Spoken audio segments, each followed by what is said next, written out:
Yes, good evening, good morning, wherever you are, whatever time you have. Today is the 8th of May 2023, and this is part 6 of the English version story of Shafston Great House.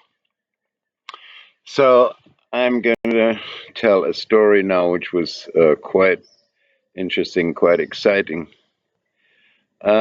One day, a girl calls me that I had met, I think, several years before that, and she asked me if if she could come up here. She really needed to break from where she was at home, and so on. She kind of begged me hard, and I thought, well, why not? And she said she's going to come up with her kids. So she came up, and I gave her a room with her kids. I think she had three kids, and she stayed here. And after about 3 days, I said, you can't basically stay forever here.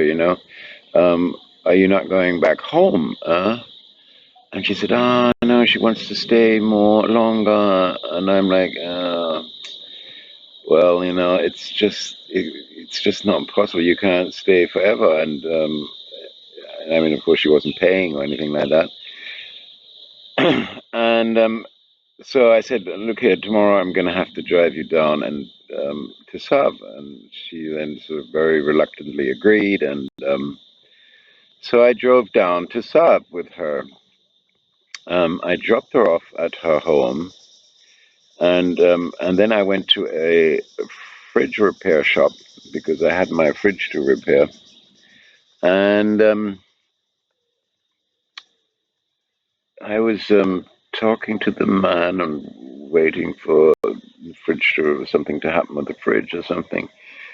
And then first this lady turned up and sort of looked at me and then this other man came, and I just felt as something was a bit off, and I felt that these people were not like customers of the fridge repairman. And then the guy basically said he's from the police. He's a criminal inspector or something like that, and if I had just um, brought down if I had just had a girl in my car, yeah, and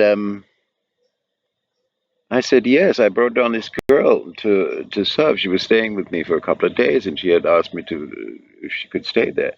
And then he said, if I hadn't heard it in the news that she had murdered somebody, stabbed somebody. And I'm no, I have not heard that, and so on. And I said, then they asked me where she is now. I said, well, I guess at home. And they said, no, she's not at home. And so anyway, so I had to go to the station, and um, I was interviewed by a sergeant or something, and so that took like several hours because he wanted to know all the details and so on. And I told him about that she was up here and that she at one point had um, thrown a knife into the bush, and I was like, I asked her, why did you throw that knife in the bush? And she said, oh, I don't need it anymore. It's an old knife or something like that. And I found that rather odd. And well, then yeah, then they came up here, and they searched the area where I told them that the knife had been thrown, and they actually found it. And it was the murder weapon. It turned out to be the murder weapon. And so after all that, they said, yeah, they wanted to take me back to Saab because they said if she.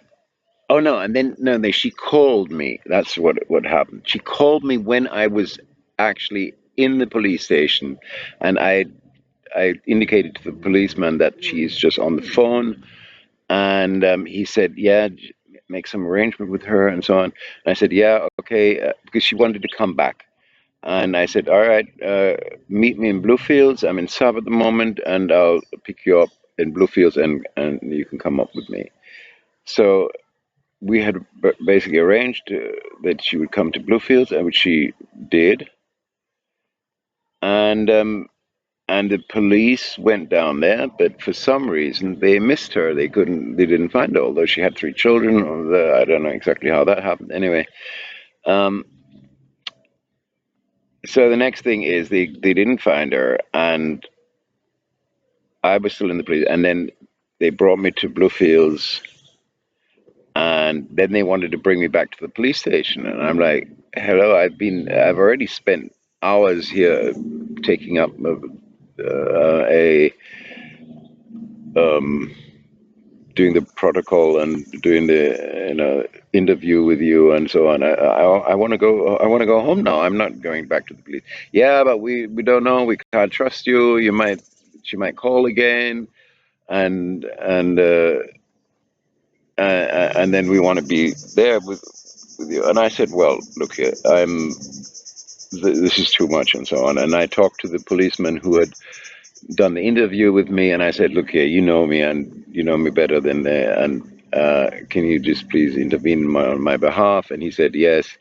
Look here, the man is all right. Just let him go, and we'll see how it goes on. Yeah. And then 3 days later, she actually did call me again. Yeah. And and I called him right away, and I said, look here, the girl has just called me, and we have arranged a meeting in Sub, because she was, I think, in Negril, she'd said, or something like that, and she was going to take a taxi to Saab, and then I would pick her up in Saab. And I had suggested that they put up a roadblock, maybe on the way to Bluefields, and then stop me and then apprehend her. But what happened is actually, when I picked her up in Saab, they actually came down on her and and took her into custody. Yeah. So I'm not exactly sure how it ended. I know that she didn't get too long because she had a problem. I When I visited her yard, she was already there was a fridge standing right in the middle of the yard, and she had this sort of these weird things she had built up around the fridge and so on.